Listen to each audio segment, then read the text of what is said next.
In June 2025, I participated in a project to assess Dyke Marsh for replanting of marsh vegetation. On one outing, we were between the sills and the shore.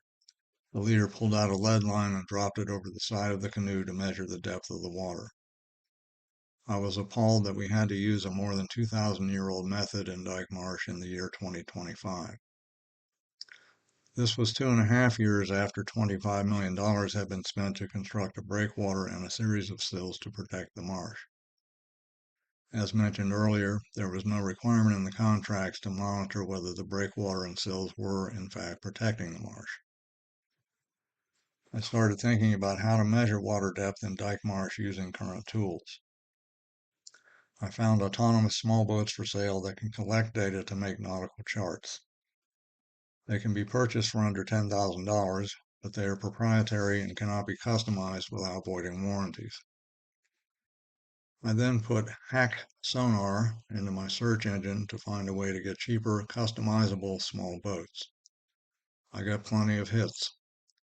There is a large international community of builders and users of autonomous vehicles, which include planes, boats, drones, copters, and more. The two main control components of autonomous vehicles are a piece of open source hardware called Pixhawk and open source flight control software called ArduPilot. The Pixhawk has a central processing unit, numerous receptacles for different kinds of cables, and slots for memory cards. The Pixhawk device sits in or on an autonomous vehicle along with other components. It controls the vehicle, communicates with the operator, coordinates data collection from onboard devices, and both transmits and saves data from a mission. ArduPilot software resides on the Pixhawk and on the laptop that is used to control the vehicle. Randy McKay was an early leader in the world of autonomous vehicles. He started with autonomous boats and is now developing autonomous copters. The video that follows is one he made with an early version of an autonomous mapping boat. On this slightly rainy day, we're going to try and make a 3D map of about a quarter of the lake behind me. The boat that I'm going to be using is this Eames Lab low-cost mapping boat. It's got a Cube autopilot in it, which is directly connected to an Echologger ECT 400 underwater sonar with a range of about 100 meters.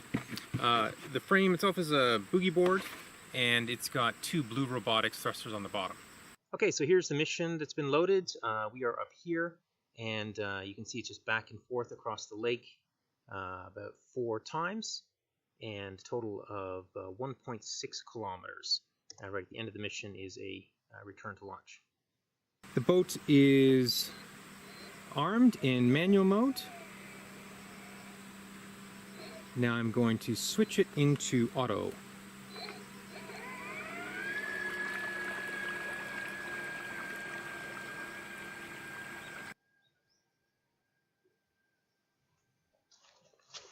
Great, I can see over here on the sonar range that it seems to be working.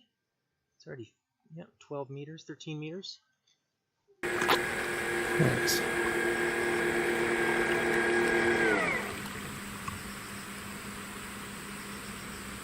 You can see here that we've got a bunch of leaves in the little piece of wood in the propellers. I've disarmed it, so maybe I'll turn it off as well. Now we connect with the mission planner.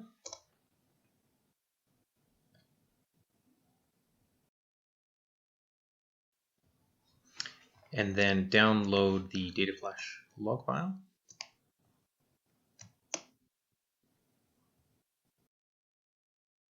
The file in Excel, and now we're going to filter it because we only want the depth data. So this depth data there. Okay, now we're going to view the data in ReefMaster. And then go back here, and we should see under tracks, the file is listed. We can double click on it, and the track appears here. Generate map. There we are. So now it's produced sort of a 2D view The chart at the end of Randy McKay's video is a bit subtle visually. What comes next are two images from a Worcester Polytechnic Institute student project, which I will talk more about in a minute. This image shows the track of their autonomous boat in a pond in Worcester, Massachusetts. The next image is the rendering of the data into a real depth chart. This transformation occurs in ReefMaster software, which is open source. The chart is color-coded by depth. The key is on the right. This is a useful chart. Two projects in 2025 give us guidance for building a low-cost autonomous survey boat. This boat was built by Michael Dodge, Marcel Guzik, Ibrahim, and Melissa Perry as their senior project at Worcester Polytechnic Institute. Their electronics package is fairly standard, including GPS and sonar devices. The hull, however, is terrific. It is a catamaran made from two balsa wood model airplane fuselages that were covered with carbon fiber to make them tough. This hull provides a robust, stable platform with a low draft, suitable for surveying shallow waters like are in Dyke Marsh. This survey boat was built in 2025 by EFREMER, the French Research Institute for the Exploitation of Maritime Environment. They used a paddleboard for the hull, which turned over during one of their trials. Their boat has the standard waterproof box that contains the electronics, including GPS and sonar. At left is a GPS ground station, which is required to get GPS accuracy in centimeters rather than in meters. The lower right corner shows an enlargement of one of the thrusters. The base station is a standard laptop computer.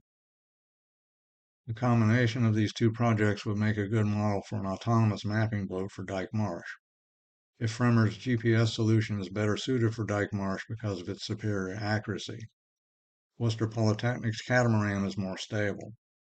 The hulls could be designed in CAD, printed with a 3D printer, and covered with fiberglass or carbon fiber. Both of these projects still had technical problems by the time of publication, so any new project will still have problems to solve in order to build a reliable, autonomous mapping boat for Dyke Marsh. I view this as an opportunity, not a problem. These boats are not yet consumer items. Whoever builds the Dyke Marsh boat will get to break some new water, so to speak, in this area. The next question is how to conduct long-term studies of the depth of Dyke Marsh and where to store the results. Depth studies of Dyke Marsh could require multiple years' worth of data to detect trends. For this reason, partnering with a university that does or has done work in Dyke Marsh is the obvious way to build and maintain long-term data and analyze results. Three universities that have done work in Dyke Marsh include George Mason University's Potomac Science Center, the University of Maryland Center for Environmental Science, and William and Mary's Virginia Institute of Marine Science. As of March 2026, the Dyke Marsh Mapping Project is at the conceptual stage. In the coming months, I will be contacting potential partners and developing grant proposals. I hope to start helping to build a boat in the coming months. If you are out on the marsh later this year and see a small, uncrewed boat zipping around, please give it a wide berth. Look around for a chase boat that will be monitoring the survey boat. I hope to be on the chase boat. See you on the marsh.